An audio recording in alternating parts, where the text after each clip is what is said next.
A lot of franchises this year looked at their head coach, looked at the product on the field, and realized, yeah, we don't want to go to this direction. Pack your bags, you're gone. Kind of like me ice fishing today. Went out on the ice, spent way too long, brought all my gear, and caught a big old goose egg. Got my bags, went packing. It was rough. It was embarrassing as well. But that being said, what I'm trying to say is, of all the teams that got a new head coach, a lot of the NFL, a lot of analysts, a lot of different people are saying the Patriots are in the best positions of all those teams. And this person agrees. Let's jump into it. My name is Aaron. You guys know on the daily, pushing out Patriots content to people just like you who can't get enough Patriots football. So do me a favor, if you could please, I know it'll take 2 seconds, hit the subscribe button. Please, as well, hit the like button and comment below. So today, as I said, what we're going to be talking about, more optimism coming from people on the Patriots going into this next season, next 2 seasons, next 3 seasons.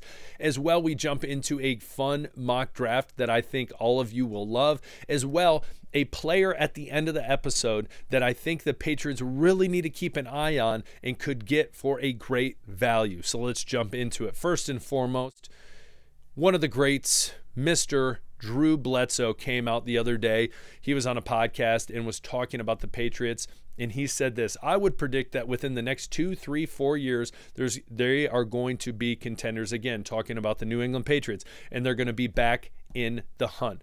I would agree 100%. I'm going to make a bold claim right here and comment below. Tell me what you think. How many years is it going to take for the Patriots to make it back in the playoffs? Again, if anyone knows me, I got a lot of OGs, original gangsters, that have followed me from day one. When my weight room was in the background, I was using my phone. Now I'm a little more high tech, not crazy high tech, but I've come a long way from when I've started. And I'm very optimistic.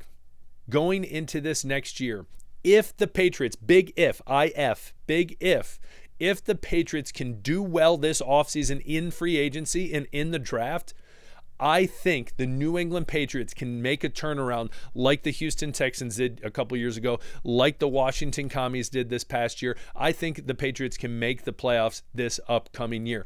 Let's not forget, Miami Dolphins, they're still bickering at each other. What's going on with Tua? Is he going to continue to play? Is he going to be able to play at the top level he's been able to play? Again, I would concede that the Bills are easily the best team in the division right now. The Jets are an absolute dumpster fire, and we think that Aaron Glenn is going to come save the day. They don't even have a quarterback.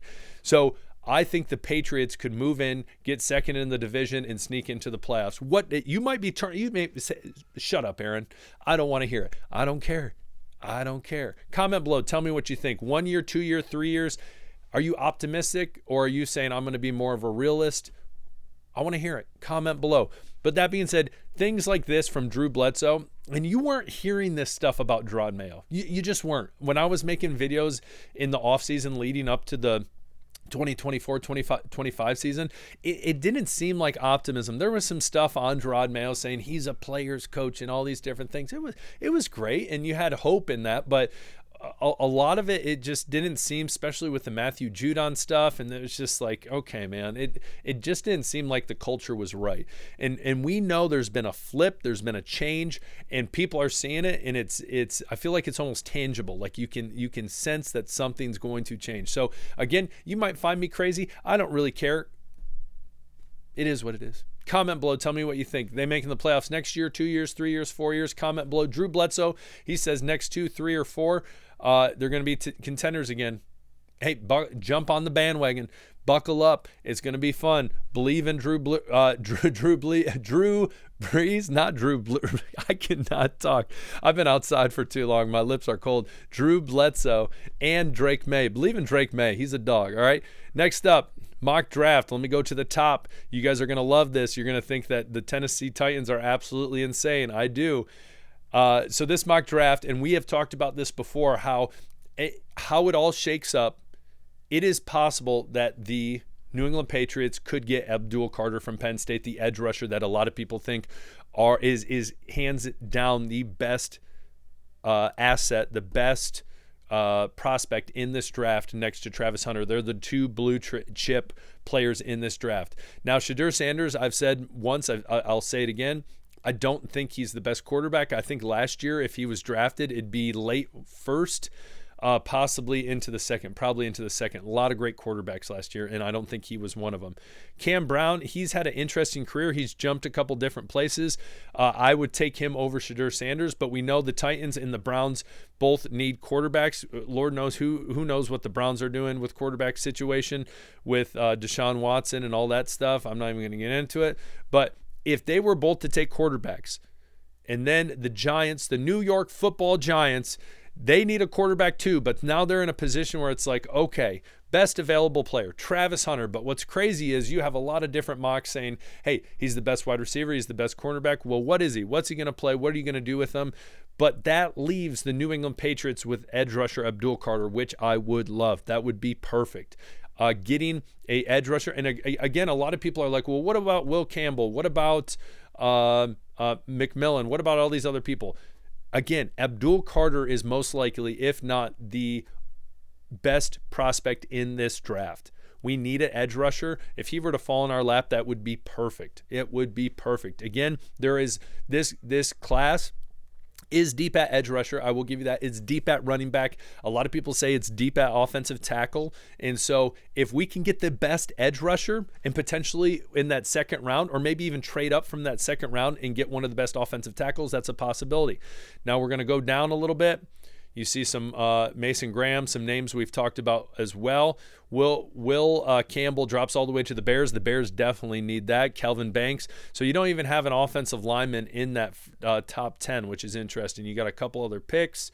Sorry, bear with me. We're going to make it all the way down. I'm just going to skip all the way down. You're like, Aaron, oh, geez. Hang in there. Hang in there. Here we go. Enjoy the ride. So we make it all the way to the second round. Here we go. In the second round, you start getting Connerly, the offensive tackle from Oregon, Minnesota's offensive tackle, and then you see the Patriots take Millam from West Virginia. Now, if we jump over to this right here, it's ESPN. Again, this is kind of all arbitrary. It's based on what people believe, based on rating prospects. CBS, what they say compared to Fox, compared to ESPN, compared to Walter Sports, whatever it might be, they all have different rankings. And some of them are similar in some ways, some of them aren't. But that being said, you look all the way down, 12th, Millam would be the 12th best offensive tackle, 6'6", 317. And granted, you still have a solid a couple people in here that would be available at that spot. Now, what's interesting with Josh Simmons at the top of the list is he's coming off an ACL injury, and so a lot of people think he could drop. He could be a first rounder. He could drop out of the first round. The question is, do you want to take a chance on someone who has torn their ACL? Has knee issues, especially being that size.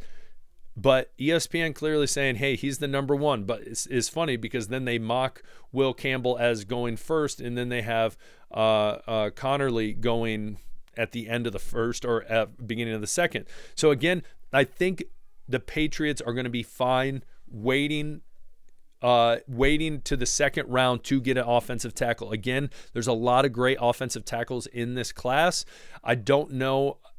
Originally, I thought that Will Campbell would sneak into the top 5, but it seems like, and granted, something could happen in the combine, but it seems like with the offensive tackles, there's no one that has necessarily, maybe if Josh Simmons was 100% healthy, he would easily be a top 5, but cement themselves as, hey, listen, I'm the top of the top, cream of the crop. But it seems like a lot of them are kind of in that same tier. And so if the Patriots could snag one in that second round, immediately come in, start, that would be huge. And I think that's a possibility. Now, last but not least, I'm going to go to wide receivers because that has been a hot topic. Now, you see Travis Hunter right there. McMillan, a guy that I've been high on for a long time. But we're going to go all the way down to number 7, Savion Williams. Now, Savion Williams is incredibly interesting. I think he's been under the radar because he played for a down TCU.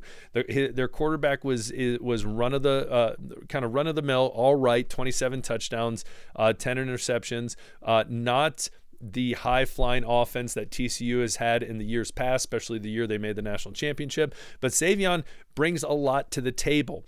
And the reason I say this is, again, because is it possible that Savion drops into the second round in its opportunity? Again, the Patriots say, okay, instead of taking offensive tackle, we're going to take this. And that's the thing with the draft. We understand that, hey, here's our plan, but we have a plan B, we have a plan C, we have a plan D. We have all these other plans that if this happens, then we're going to do this. Now, there's a lot of non-negotiables where teams say, no matter what, we want to get this person. Like for the New England Patriots, they saw Drake May. They knew they were going to get Drake May. Others wanted to trade up. They couldn't get him, so they had to go to a different plan because they weren't able to trade up for Drake May. But Savion Williams, what's great about him, 6'5", 225, elite blend of size, speed, and explosiveness. Have mercy. That's all I need to hear. That is all I need to hear.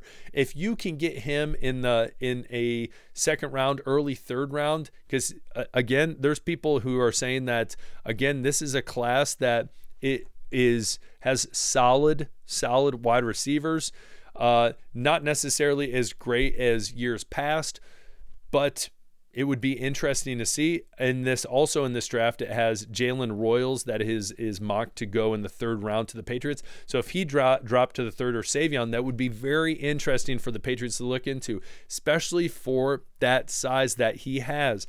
Now, what's interesting and what I think the Patriots would most likely do, again, I think it's more likely than not that the Patriots are going to get their number one receiver out of free agency. Comment if you agree with me on that. I think that's what they're going to do.